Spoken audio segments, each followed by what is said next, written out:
Queridos amigos, bienvenidos a una nueva transmisión en vivo de este canal de YouTube. El día de hoy vamos a tratar un tema que aqueja al pueblo mexicano, un pueblo históricamente azotado por la violencia, por el crimen organizado, por el narcotráfico y por los crímenes más violentos e inhumanos que uno pudiera imaginar. La violencia viene siempre creciendo en México mientras los gobiernos socialistas, tanto de López Obrador como en este caso de Sheinbaum, miran para el costado o peor, impulsan la famosa doctrina de abrazos y no balazos, que en otras palabras significa amigarse con los narcotraficantes. Quiero empezar pidiéndote como siempre un like, déjame un me gusta, un dedito para arriba, eso es muy importante para que esta transmisión en vivo pueda llegar a más gente, que YouTube nos recomienda a más gente. Además, te quiero pedir que uses el chat, que me comentes desde dónde te estás conectando y si estás al tanto del tema que vamos a estar conversando esta noche. Es un tema tétrico, es un tema realmente tétrico. Quiero empezar poniéndote en contexto por si no sos mexicano o por si sencillamente no te has enterado. Recientemente en Jalisco, en un municipio llamado Teuchitlán, se descubrió un rancho que funcionaba como un centro de exterminio y de entrenamiento del cártel Jalisco Nueva Generación, uno de los cárteles más peligrosos y más sanguinarios de México, el cártel Jalisco Nueva Generación. Este hallazgo fue realizado el pasado 5 de marzo de 2025 por el grupo de la sociedad civil denominado Guerreros Buscadores de Jalisco. Es un grupo de gente, de ciudadanos comunes y corrientes que se han organizado para buscar personas desaparecidas. Ya te voy a dar el número de cuántos desaparecidos hay en México desde 1962 hasta la fecha. Te vas a caer de la silla. Es un verdadero horror lo que pasa en México.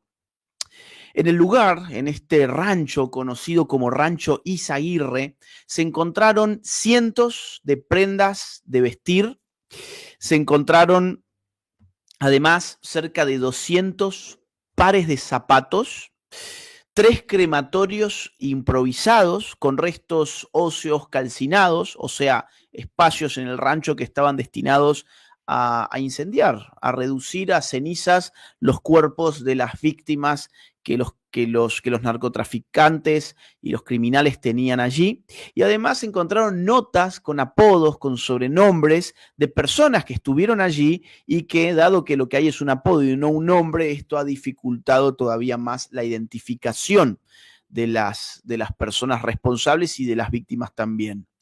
Los testimonios de presuntos sobrevivientes indican que en este sitio, en este rancho, se llevaban a cabo actividades criminales como torturas, asesinatos, desmembramientos, violaciones e incluso pederastia. Además, el rancho era utilizado como centro de reclutamiento y también de instrucción y entrenamiento.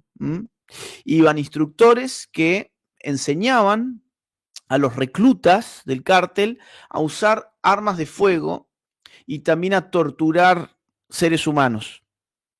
Y tenían allí seres humanos que los usaban como objeto de práctica, como objeto de práctica, para que aprendieran el arte de ser un narcotraficante criminal.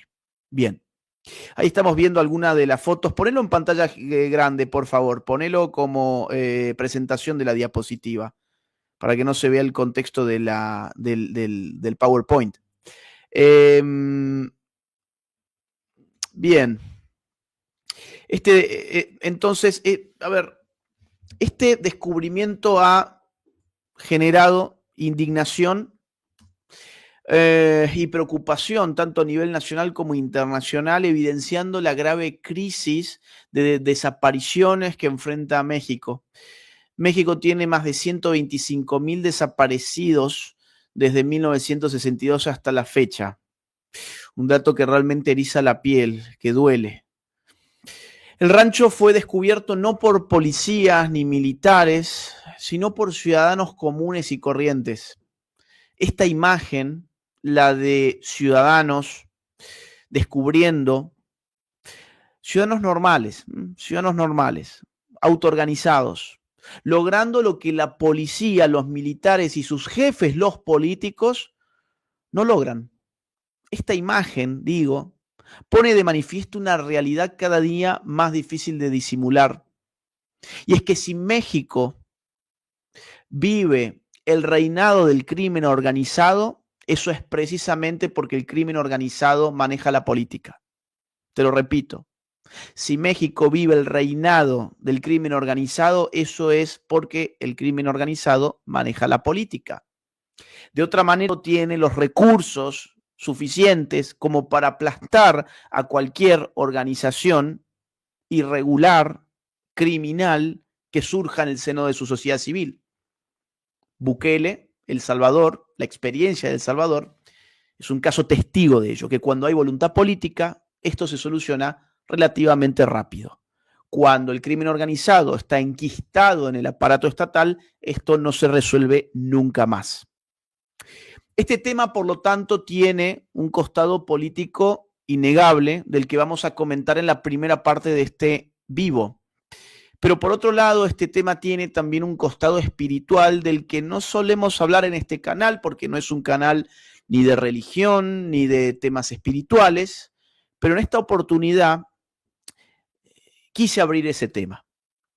Quise abrir ese tema y lo vamos a comentar porque no suele ser nada evidente para la mayoría de las personas, pero es importante. Es un costado espiritual que está totalmente ausente de las discusiones públicas, totalmente ausente del análisis de los medios de comunicación hegemónicos e incluso en general ausente en las discusiones de las redes sociales con contadas excepciones. Entre esas excepciones está Buscaminas, que es una cuenta de Instagram muy interesante que yo sigo, que hizo un análisis al respecto y por eso hoy invito, se va a conectar en un rato nada más, a una de las integrantes de este grupo llamado Buscaminas, que ha llamado la atención en redes sociales sobre la simbología espiritual, por decirlo de alguna forma, demoníaca, que se veía en este rancho del terror. Pero nosotros empezaremos ahora por la política y después vamos a abordar el tema espiritual con las personas que saben sobre ello, que en general no es mi caso. Por eso invito a gente para que lo pueda desarrollar mucho mejor que yo. Con gran torpeza política, Sheinbaum y los morenistas buscaron, cuando esto salió a la luz, buscaron culpar a gobiernos anteriores, cuando en realidad López Obrador gobernó los últimos 6 años México y Sheinbaum está gobernando en este su primer año de gobierno. Y siguen buscando responsables en otros gobiernos todavía más lejanos, más atrás, cuando todos sabemos que en realidad la doctrina de abrazos y no balazos, o sea, la doctrina de convalidar a los narcotraficantes, fue la doctrina de López Obrador, continuada ahora por Sheinbaum.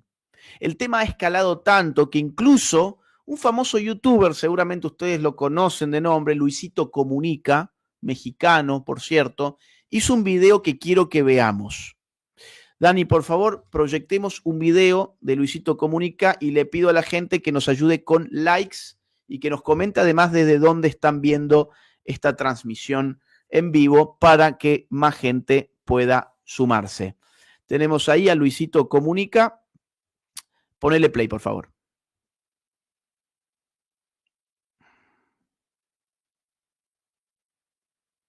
Desde que tengo memoria, México es un país con muchísima violencia. A cada rato escuchamos que encontraron a unos muertos en la carretera, que los mafiosos colgaron unas cabezas humanas en la calle para esparcir miedo, o que tu amigo el emprendedor tiene que pagar mensualmente muchísimo dinero a los malos para que no vayan a quemarle el negocio. Esto es algo que los mexicanos tristemente tenemos muy normalizado, al punto en que recientemente, cuando se dio a conocer el horrible caso del supuesto campo de exterminio que fue encontrado en Jalisco, Jalisco, pocos realmente nos sorprendimos. ¿Nos conmovimos? Sí. ¿Nos pusimos tristes? Por supuesto. Pero sorprendernos, no realmente. Yo creo que la mayoría de los mexicanos sabemos que esto que pasó en Jalisco es tan solo la puntita del asqueroso iceberg de corrupción que sucede en nuestro país. Para aquellos que no estén al tanto, les doy un muy breve resumen. Recientemente un grupo de ciudadanos voluntarios se encontraron en un rancho que supuestamente estaba abandonado. Cientos de prendas de ropa,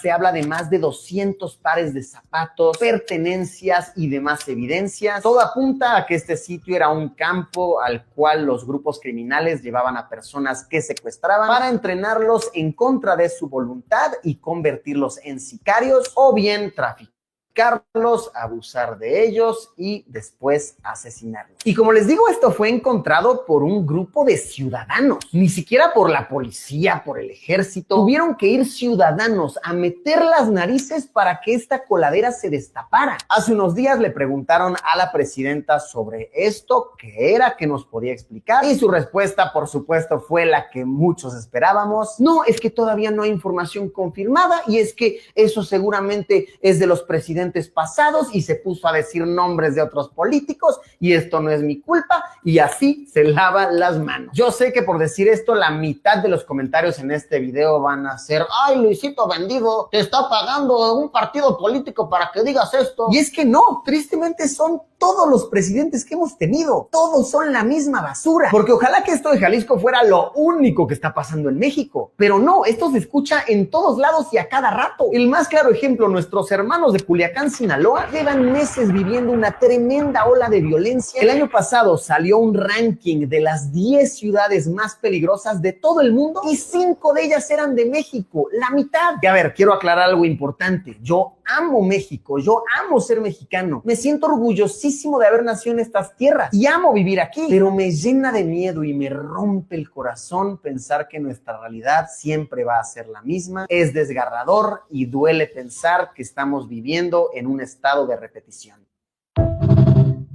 Bueno, el tema, a ver, ¿por qué pongo Luisito Comunica? Bueno, porque quiero poner de manifiesto hasta dónde el tema se hizo viral en México, es decir, se convirtió en un tema que abordaron no solo medios de comunicación tradicionales, sino lo que está desplazando los medios de comunicación tradicionales, que son las redes sociales, y en este caso uno de los influencers más importante o por lo menos con más seguidores del mundo hispanohablante. Pues bien, ante esto, miles de personas marcharon por los desaparecidos en México y, sin embargo, la presidenta Claudia Sheinbaum dijo que las manifestaciones fueron obra de golpistas de Felipe Calderón. Pongamos el video, por favor. Fíjense la falta de sensibilidad de esta señora que termina inventando que le quieren hacer un golpe de Estado cuando en realidad era una manifestación pidiendo justicia después de haber encontrado un rancho donde se masacraba a mexicanos. Ponele play.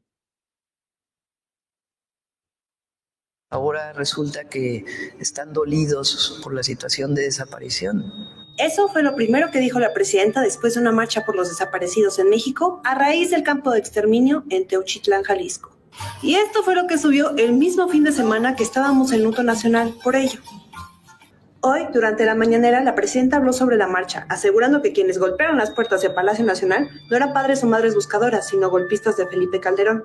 Sí, eso fue lo que le pareció más relevante respecto a la marcha.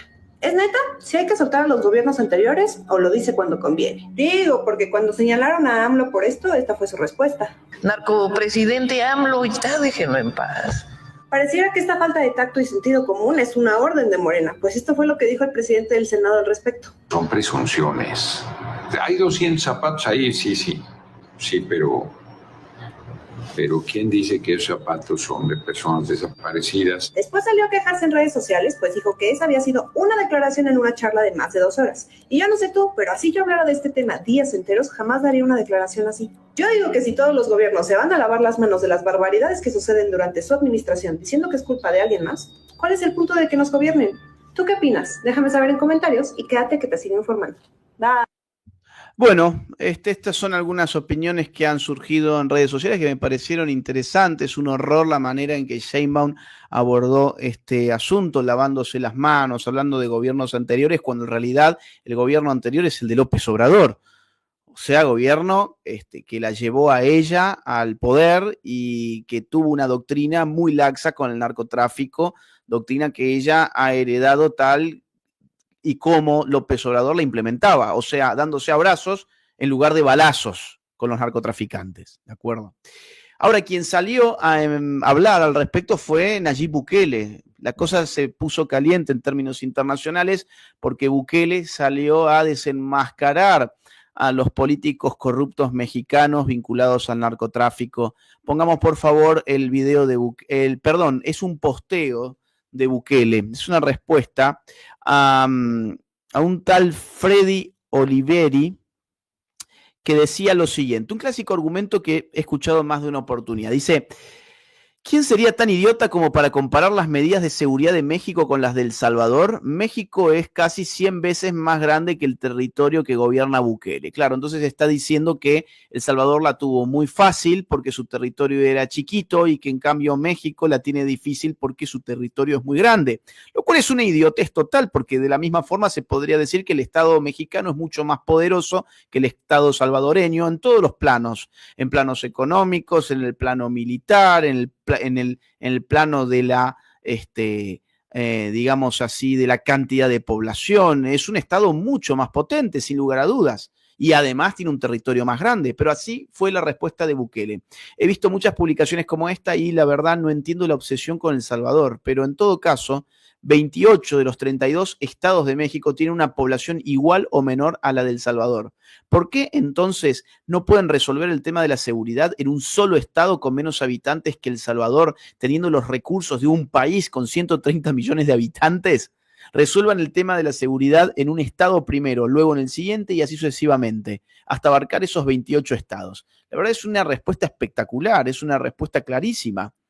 Con esta excusa de que el territorio es muy grande y entonces esto explica por qué el narcotráfico no puede ser derrotado en México, lo que están haciendo en realidad es encubrir al narcotráfico. Quienes así argumentan, en el fondo, están buscando legitimar la inacción del Estado frente al narcotráfico y el crimen organizado. Porque si tan solo un estado mexicano del tamaño poblacional de El Salvador o incluso menor pudiera ordenar lo que pasa allí y exterminar al narco dentro de sus propias fronteras internas, pues entonces habría que ir estado por estado con los recursos, insisto, de un país de 130 millones de personas.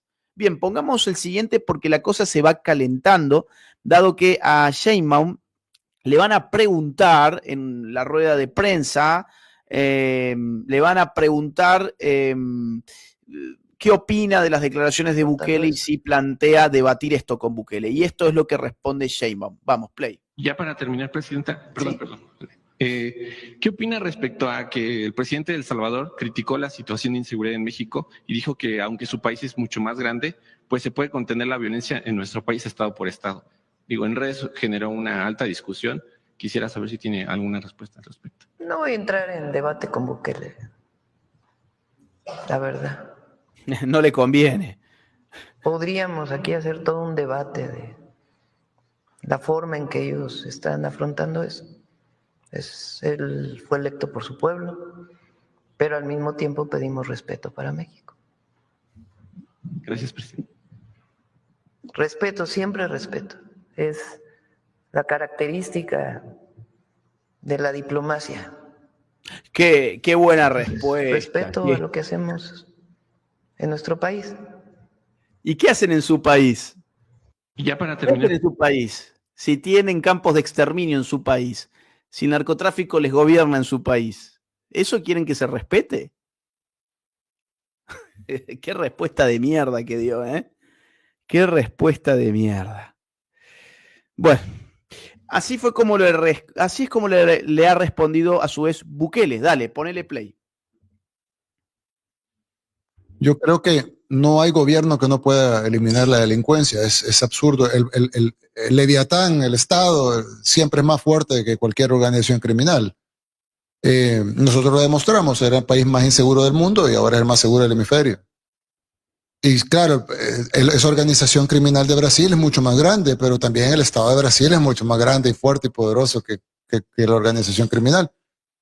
Y yo daba el ejemplo porque muchas veces dicen, no, es que es la droga y es tal. Y yo digo, yo doy el ejemplo de Europa. Yo estoy totalmente en contra de las drogas y aquí tenemos un foro de combate a las drogas.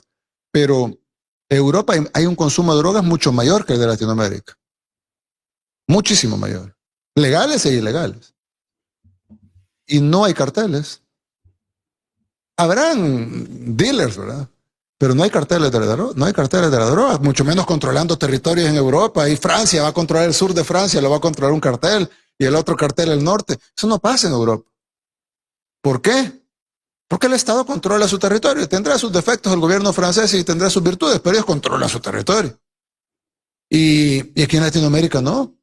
No podemos controlar el territorio. Tenemos que dejarle esa zona a los carteles, la otra zona a la organización criminal, la otra los barrios a las pandillas. No puede ser. Algo tiene que estar mal. No puede ser que países saturadísimos de gente como la India o China tienen controlado su territorio. Países modernos como Europa Occidental tienen controlado su territorio. Estados Unidos, que es un país con mucha criminalidad, un país con muchos problemas de drogadicción, de pobreza, etcétera, no tiene un tan solo milímetro controlado por un cartel. No, si no, es que el cartel controla el South Dakota, ¿verdad? O sea, no hay nada de eso. No, ¿por qué en los 50 estados de los Estados Unidos con problemas? Porque Estados Unidos está lejos de ser la sociedad ejemplo, ¿verdad? Pero ¿por qué no hay ningún estado de los Estados Unidos, de los 50 estados, que esté controlado por un cartel? O Canadá, que el 80% está deshabitado. Que lo que pasa es que en Brasil tenemos la selva.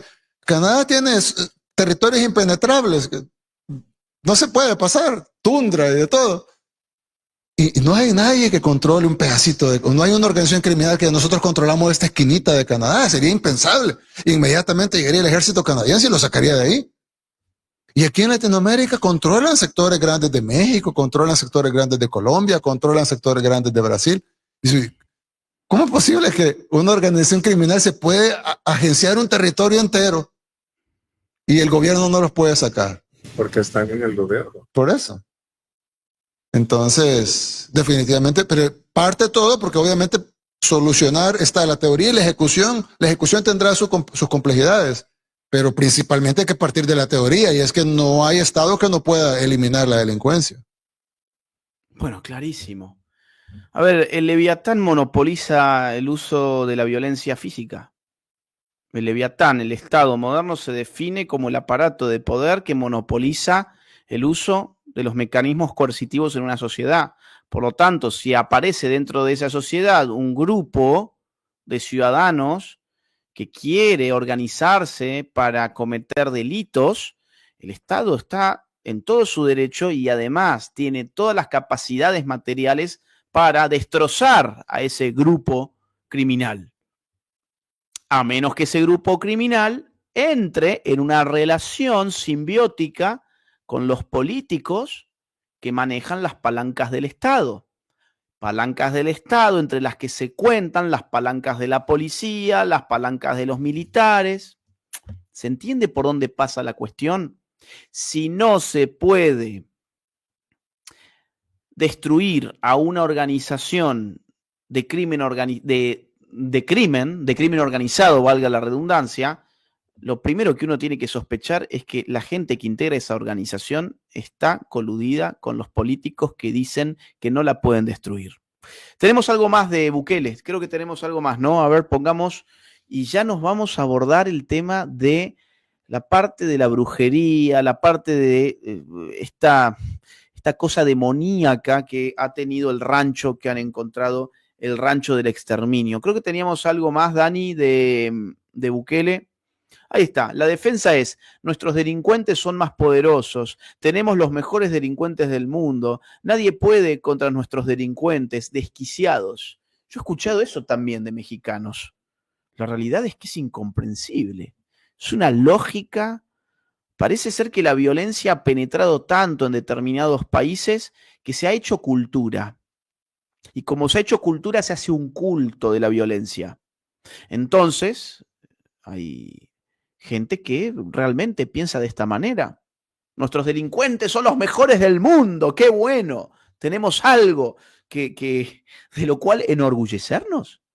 Hay gente que se enorgullece por estas cosas. Hasta tal punto se ha destrozado la cultura. No solo en México, en muchos lugares. En muchos lugares. No solo en México. Ahora estamos hablando de México, pero bien podríamos hablar de Colombia. Bien podríamos hablar de Argentina, que tuvimos un problema narco también en Rosario. Bien podríamos hablar de Perú, donde el proceso de destrucción cultural ha sido tan enorme, tan horripilante, que hay gente que realmente piensa de esta forma. Qué bueno, nosotros tenemos los delincuentes más peligrosos del mundo. Bueno, vamos a meternos entonces ahora en un tema que yo no manejo. Es un tema raro, del cual no se suele hablar, que es el tema del trasfondo espiritual de estas cosas. Investigando un poco sobre la cuestión, me di con una publicación de una cuenta de Instagram que yo ya seguía, que se llama Buscaminas.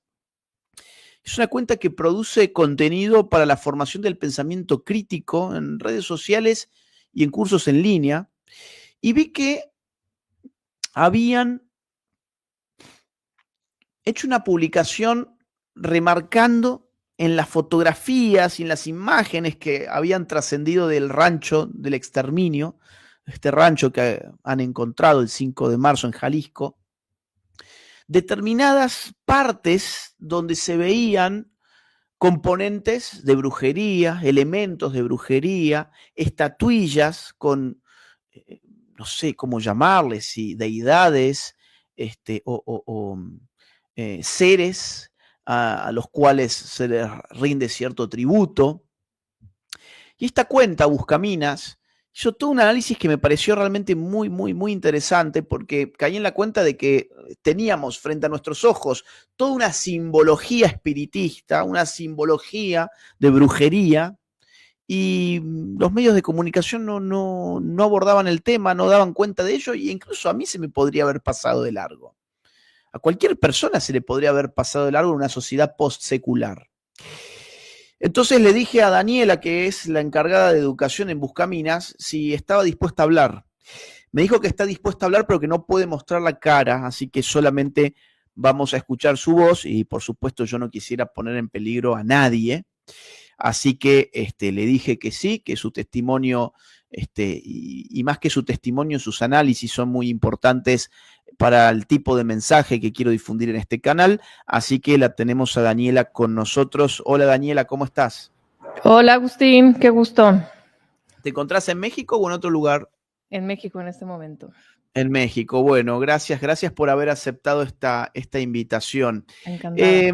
Voy a poner en la pantalla algunas de las cosas que ustedes han publicado en este posteo que me impactó bastante, del cual me gustaría que hablemos. Dice Teuchitlán, ¿qué oscuras conexiones estamos ignorando? ¿Qué es lo que se ha ignorado de lo que salió a la luz, Daniela?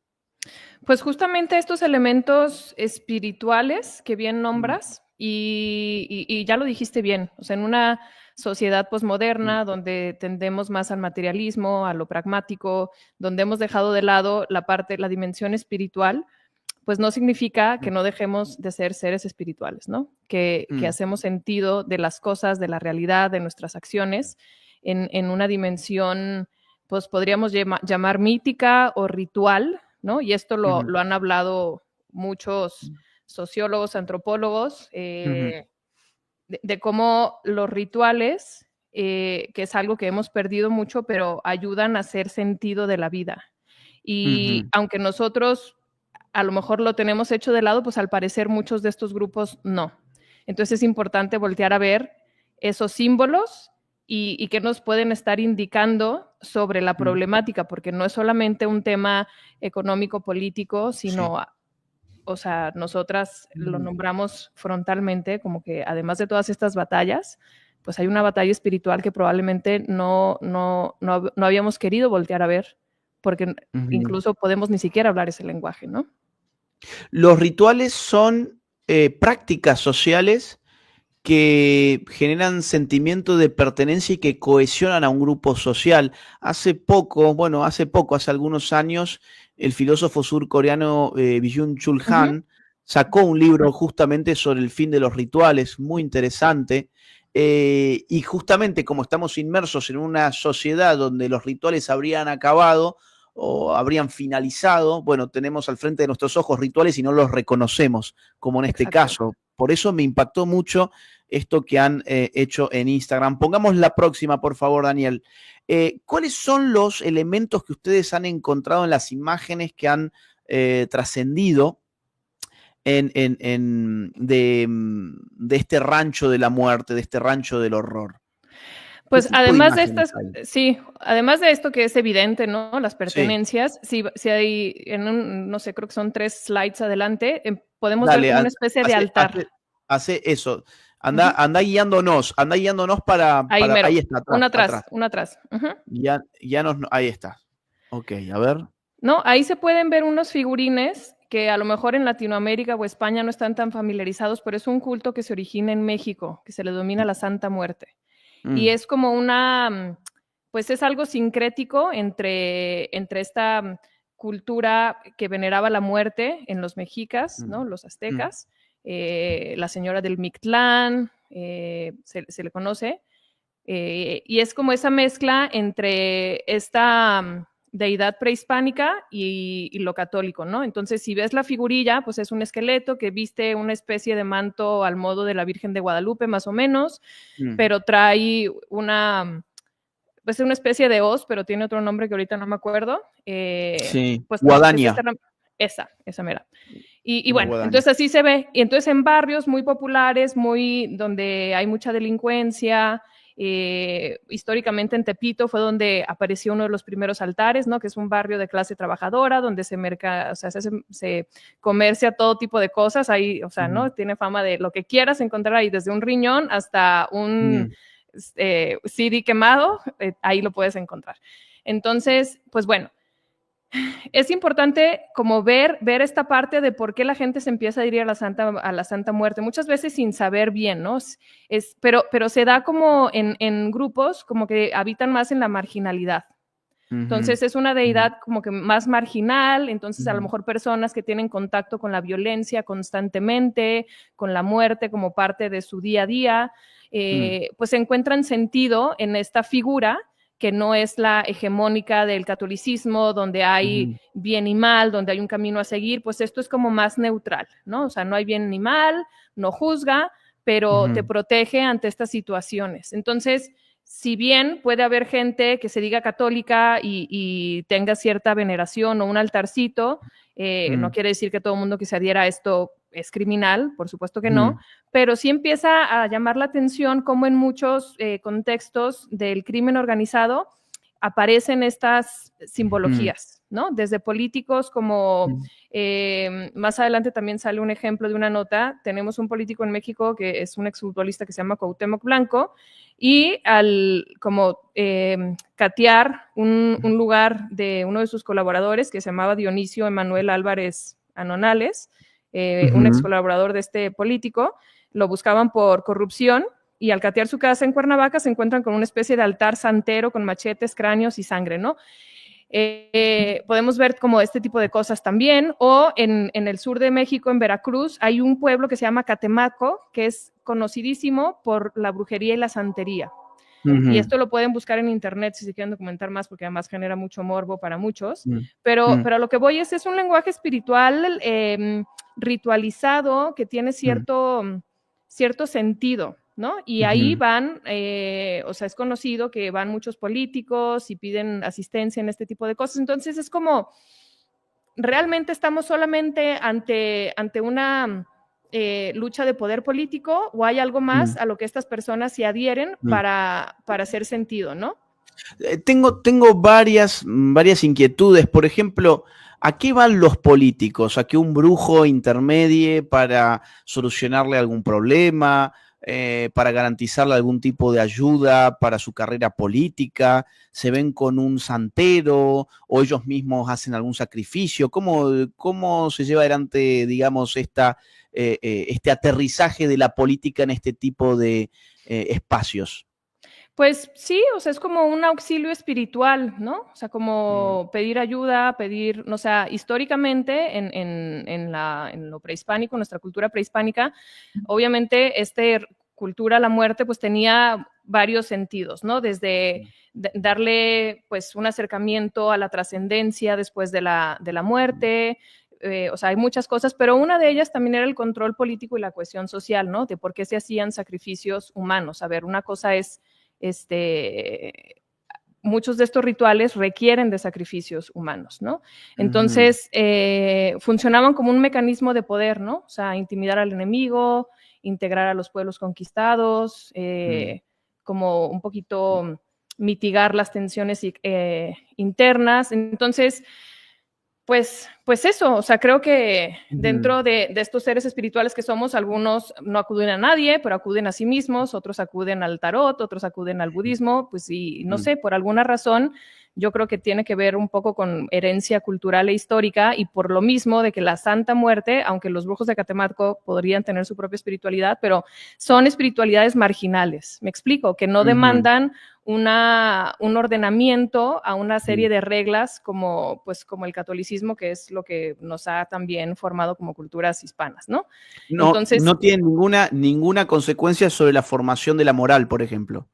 Pues mira, no soy especialista tampoco en específico de estas, porque son muchas maneras de practicarlo, pero en sí tampoco tienen como un orden rígido, que es lo que yo he leído, ¿no? Entonces cada quien lo va interpretando a su modo, pero al final lo que hacen es justificar esas acciones y pedir protección y prosperidad, ¿sabes? Ese sí es el común denominador. El cómo lo implementan es muy variable, pero sí tiene esa función de pedir ayuda a algo más grande, de pedir incluso que los enemigos sean pues sometidos, a veces a través de la muerte, y de que, pues sí, ¿no? O sea, como mantener pues esa sintonía espiritual, ¿no? Hay un antropólogo investigador que se llama Claudio Lobnitz y dice pues que este tipo de espiritualidades sí proveen un sustento moral a las prácticas, a este tipo de prácticas, ¿no? O sea, porque son una especie de soberanías paralelas, que es lo que decíamos. Pues obviamente no se van a adherir al que les va a exigir una respuesta moral que tiene, pues, ¿no? Unos modos particulares y muy precisos de hacer el bien, ¿no? Entonces, pero de algún modo tienen que hacer sentido de esto, ¿no? Entonces tienes que buscar una moral que está hecha para eso. Por eso nos cuesta trabajo entender, porque el simple hecho de decir moral se piensa como, ay, es que es religioso. Es que no es religioso, es que es humano, ¿no? O sea, es esa dimensión humana que necesita hacer sentido y necesita materializarse en el mundo, y para eso son los rituales.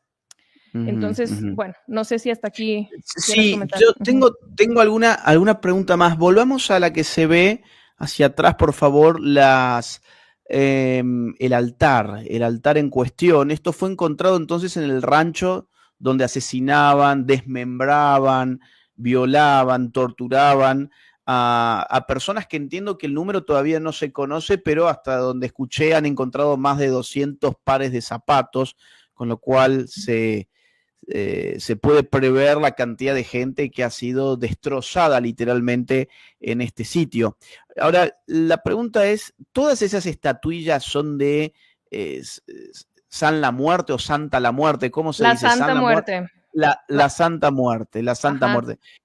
¿Todas son de la misma entidad o hay otra cosa más por acá? Pues son cosas, sí se ven muchas. La mayoría sí son figurines, son cráneos también, pues que tienen parte de la misma simbología. Y hay mucho sincretismo, entonces, pues digo, aquí no veo ninguno en particular, pero pues podríamos verlo convivir con un San Juditas Tadeo, creo que estoy viendo uno ahí abajo. Entonces, como que mezclan muchas cosas, ¿no? Pero creo que aquí lo importante es lo que significan, qué hay detrás. Y cuando estábamos haciendo la investigación de esta parte, nos encontramos con un artículo del FBI que tiene como una especie de boletín. Se ve como que ya es más viejo, de hace unos 10 años más o menos, pero empieza a nombrar como, si bien no es que todos lo que decía en un principio, ¿no? O sea, si no todos los que tienen cierta veneración son criminales, sí se empieza a ver como un patrón donde muchos de los sitios donde se cometen estos actos hacen alusión a eso, ya sea en objetos que dejan ahí, en altares que hay ahí, por ejemplo, en el 2009 más o menos, soldados destruyeron más de 30 capillas de la Santa Muerte cerca de Nuevo Laredo, ¿no? Que es la frontera con Texas, por considerarlos imanes criminales. Entonces, hay ahí un lenguaje que es un poco lo que queríamos sacar, o sea, como poner en perspectiva, ¿no? O sea, ponernos a pensar sobre esto. Hay un lenguaje que estamos ignorando y eso qué nos dice y cómo debemos de intervenir nosotros ante esta realidad espiritual, ¿no?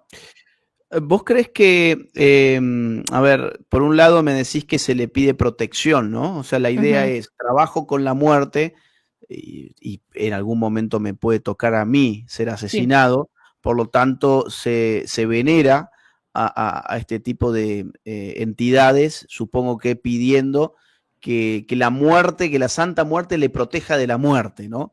Y en eso hay que hacerle sacrificios, o sea, por ejemplo, matar a una persona implica ofrecérsela a Santa la Muerte y por eso tenían el altar dentro de este rancho. Sí, podría ser. O no funciona así.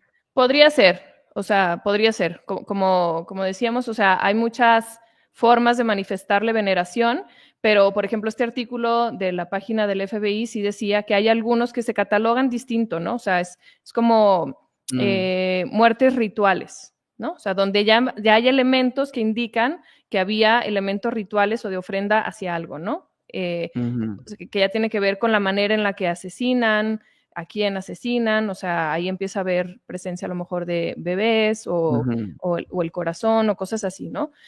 Entonces, pues sí podría entenderse que hay como una asociación y también la literatura pues indica que a veces se hace también para mantener a esta deidad un poco en paz, ¿no? O sea, como mitigar su ira, que es algo que siempre ha existido en otras manifestaciones, ¿no? Bien, te hago una última.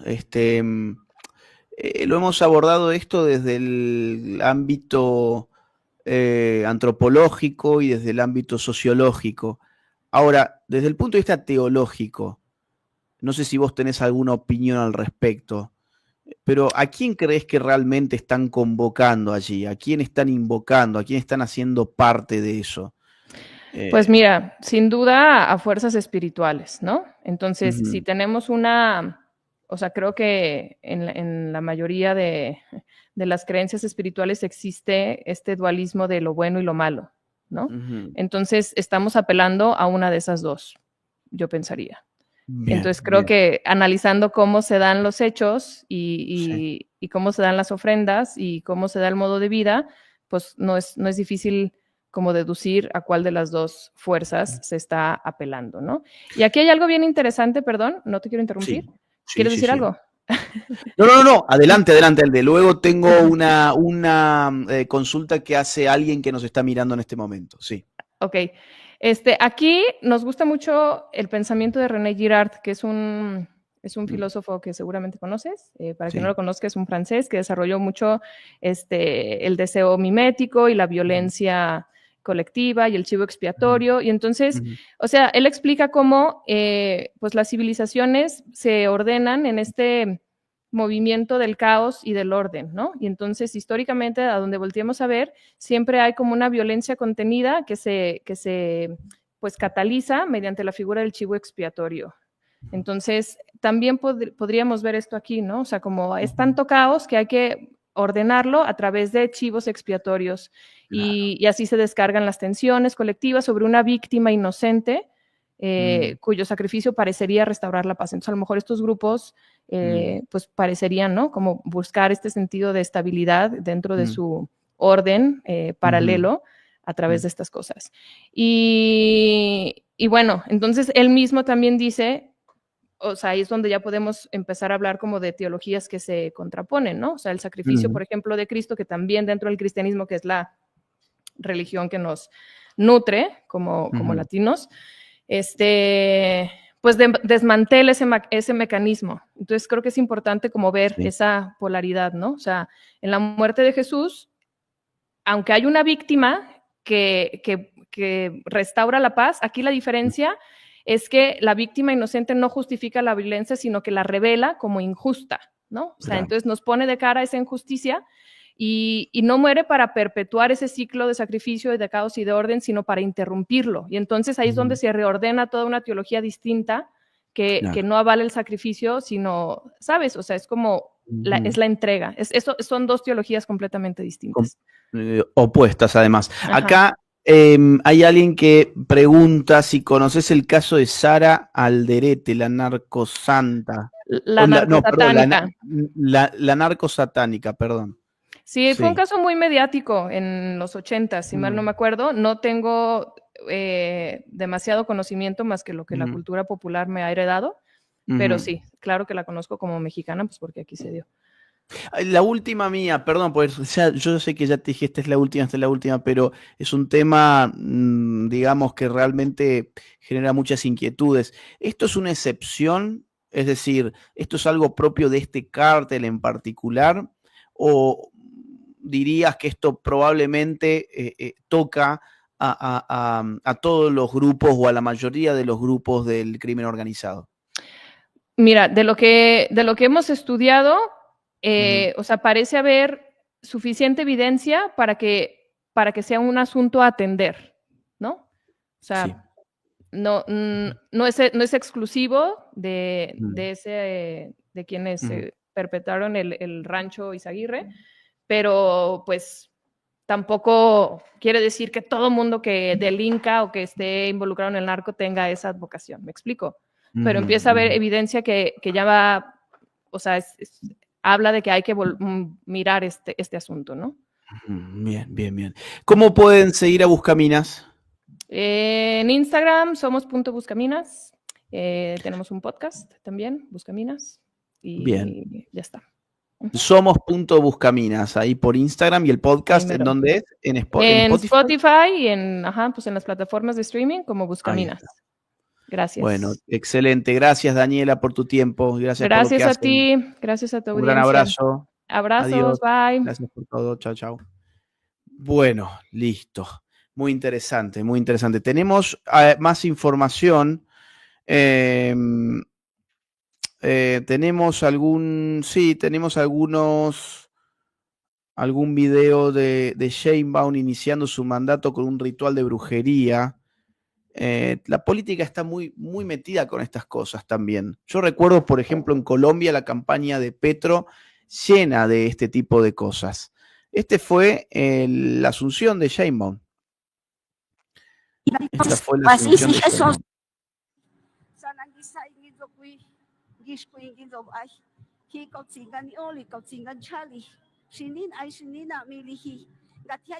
Bueno.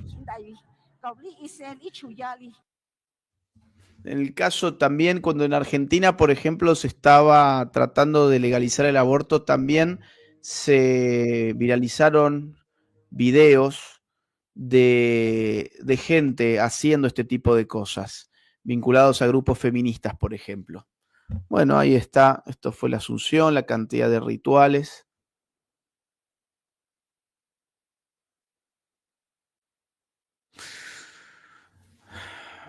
Bueno, bien. Esto es lo que está sufriendo México en este momento. Esto es lo que está pasando en México. Es impresionante, es angustiante la cantidad de violencia que sufre el pueblo mexicano, la cantidad de azotes. Son constantes azotes. Y lo digo porque lo conozco, porque conozco mucho México. He estado en prácticamente todos los estados de México, con excepción de 3 o 4 nada más. Y de hecho he estado en estados muy, muy complicados, como Baja California, en Tijuana, que es la ciudad, es posiblemente la ciudad más violenta del mundo. He estado también en Sinaloa, por ejemplo, en Los Mochis, en Culiacán. Conozco México no solo de Quintana Roo, no. Conozco México, el México profundo, Durango, por ejemplo, las zonas complicadas de Chihuahua, las zonas complicadas de Sonora, también gran presencia del narco por allí. En fin, pobre México. Un gran abrazo a todos mis seguidores mexicanos. Algunos mensajes, dice, lo más asqueroso son las personas fanáticas de Claudia y AMLO que niegan lo sucedido diciendo que todo es un montaje. Una piedra entiende mejor. Es impresionante. El nivel de fanatismo de esta gente no tiene límite. Miguel Ávila dice, no hay batalla cultural sin batalla espiritual. Hay que perderle el miedo a reconocer que la moral, la espiritualidad, teología, etcétera, son al final consideraciones políticas y de interés de todos, creyentes y no creyentes. Un gran abrazo, Miguel. Gracias por tu mensaje. Mario Morales dice, tengo entendido que también se han dado actos de canibalismo en estos rituales. Posiblemente, seguramente. Levi Nathan dice San Malverde, el santo de los carteles. Ok, un abrazo. Rebeca, mi querida amiga Rebeca Cuevas, dice, Dani, si Agus puede checar su WhatsApp, le mandé algo referente a este tema. A ver, dame un segundo porque te tengo en WhatsApp, pero, ok, ¿qué tenemos por acá? Un libro que se llama Los Brujos del Poder, si a alguien le interesa el tema. Otro libro que se llama Me dicen la narco satánica. ¡Fua! ¡Qué bárbaro! Bueno, ahí tienen bibliografía para los interesados. Los Brujos del Poder y por otro lado Me dicen la narco satánica. Bueno, gracias Rebeca, un abrazo grande para vos. Acá lo tenemos a Petro, mirá. ¿Qué está haciendo Petro? ¿En qué tipo de templo se encuentra Petro? Petro, siempre del lado de los malos, siempre. Cuando no anda con los guerrilleros, anda con los terroristas. Cuando no anda con los terroristas, anda con los narcotraficantes de Pablo Escobar. Y cuando no anda con Pablo Escobar, lo vamos en este tipo de rituales. Vaya a saber con qué tipo de brujería. Bueno. La cultura de México es muy rara. Eso del Día de los Muertos, vestirse con calaveras. Es como un Halloween giga turbio. Sí, es muy ajeno veo que lo escribís desde Argentina, es muy ajeno a la cultura argentina. Por eso es que nos resulta tan extraño. El Torá dice, México antes de Colón. Es domingo, vamos al ritual y sacrificio. Ahora, bueno, tenemos que ir a misa, pinches españoles. También México. ¿Son balas o petardos? O sea, esto, digamos, es tal el nivel de violencia en México que incluso se llegan a hacer bromas, incluso en redes sociales con estas cosas. Kaiser dice, en mi pueblo vivimos el narco, es algo cotidiano. Hasta hay puestos como hasta hay puestos como de tacos cada 2 cuadras. Hay una normalización de las drogas en el país y es innegable la participación de los políticos. Eso, a ver, vivir en esa situación de manera cotidiana debe ser muy, muy duro. Prod Bulla dice, lo llora Fantibio, el único gol que metió en su vida fue invitar al Jabo a su programa y fue de rebote por el rating que le da bola. No entiendo cómo le da la cara para criticar al Aje. Sin comentarios de mi parte, así te digo, sin comentarios. Y sin comentarios porque no tengo ánimos de generar ninguna fractura. Liv dice, en México todos saben la verdad, Agustín, pero a la gente no le interesa o tiene miedo. Aquí se vive con angustia, pasarán décadas para resolver esto. Con este gobierno seguro que no lo van a resolver. Gilberto Plaza dice, a los zurdos les conviene que exista el crimen, es como con la pobreza, dicen combatirla, pero en realidad es una forma de mantener el control de masas. Un abrazo, Gilberto. A mi querido amigo Fran Fijap, que manda 50 membresías de regalo, un abrazo gigante. Ian Najar dice, la respuesta del gobierno ha sido patética. Han puesto los medios afines, influencers pagados, a minimizar lo ocurrido diciendo que es un montaje en redes sociales. Sí, había algunos idiotas que decían acá que era un montaje en este chat. Se ve que los mandan también a jugar el rol de trolls. Nerea Pico dice, también es culpa de la cultura postmoderna Netflix style. Bueno, yo me acuerdo que con estas series de narcos en Colombia tuvieron un problema y es que los jóvenes empezaron a idealizar la vida del narco después de ver en Colombia la serie de Pablo Escobar, por ejemplo. Es más, el gobierno empezó a buscar estrategias para disuadir ese efecto negativo de este tipo de productos culturales. A ver. Acá alguien más dice, los países más idólatras y sincretistas son los países más pobres. En contraposición, los países cristianos que abrazan la reforma son los más prósperos y ordenados. ¿Qué más tenemos?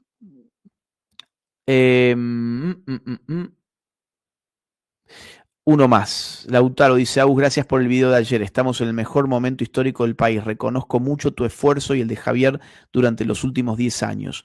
Gracias, Lautaro querido. Lautaro Báez, un gran abrazo. Dani, por favor, pongamos mi Instagram. Tenemos que promocionar lo de Uruguay. A ver, les quiero contar a mis seguidores uruguayos que voy a estar el 2 de mayo en Uruguay. Mientras tanto, acá Carlos Valenzuela, gracias por sumarte al canal como miembro. También gracias a Elvi, que desde Canadá dice, yo vivía en Tampico, Tamaulipas. Nadie se espanta de balazos y de muertos en la calle. Es muy común, tristemente. AMLO, o sea, López Obrador, según Cristiano, eso es mentira. Entiendo que debe estar diciendo que AMLO no es cristiano. En Generación Idiota hay una sección que habla del sentido y la pérdida del sentido de la vida. Excelente. Gracias, Adrián, y gracias especialmente por leerme. Los invito a leer Generación Idiota, La batalla cultural, globalismo o el que más les interese a ustedes. Ahora la Blancanieves la hicieron mexicanos, dice Diego. Paola Chile dice, descansa, querido Agus, ha sido movido y ya es tarde. Sí, es bien tarde. Así que voy a compartirles esto. Derecha Fest, viva la Derecha Fest. Tenemos un gran festival de derechas en Montevideo, ¿bien? Junto con enormes amigos que estás viendo en la pantalla. Tenés que reservar tu entrada, ¿bien? Toda la información está en la imagen de la pantalla, así que te esperamos, ojalá puedas ser parte de este evento. Sé que ya hay algo así como 1.300 entradas vendidas, con lo cual no debe quedar demasiado y falta todavía bastante para mayo, con lo cual el éxito será rotundo. Va a ser un gran éxito este evento, ya 1.200 o 1.300 entradas están vendidas, así que apurate si sos de Uruguay, sacá la tuya cuanto antes. Acá Nicolás, justamente de Uruguay, dice, no deberías criticar también a la religión y a los esoterismos en general de la misma manera en la que criticas al wokismo. No sé qué tiene que ver una cosa con la otra. No, si me lo fundamentaste puedo responder, pero es como que me digas, no deberías comer verduras en lugar de carne si tanto criticas al wokismo. No tiene una relación lo que estás diciendo. No tiene. Por un lado, el wokismo es una ideología, no es una teología, por ejemplo. Y es una ideología política. La religión, en todo caso, responde a la lógica de la teología. Bueno, en fin, no tiene ningún sentido lo que enviaste. Miguel Ávila dice, el cuerpo es un templo, necesita incienso. Nada como un My Flower para hoy. Bueno, un abrazo, Miguel. Sí, estoy muy, muy cansado porque aquí ya es la 1 de la mañana. Así que hasta acá llegamos, mis queridos amigos. Suscríbanse al canal, dejen su me gusta. Gracias por apoyarnos, gracias por los superchats y nos volvemos a encontrar en otra oportunidad muy pronto.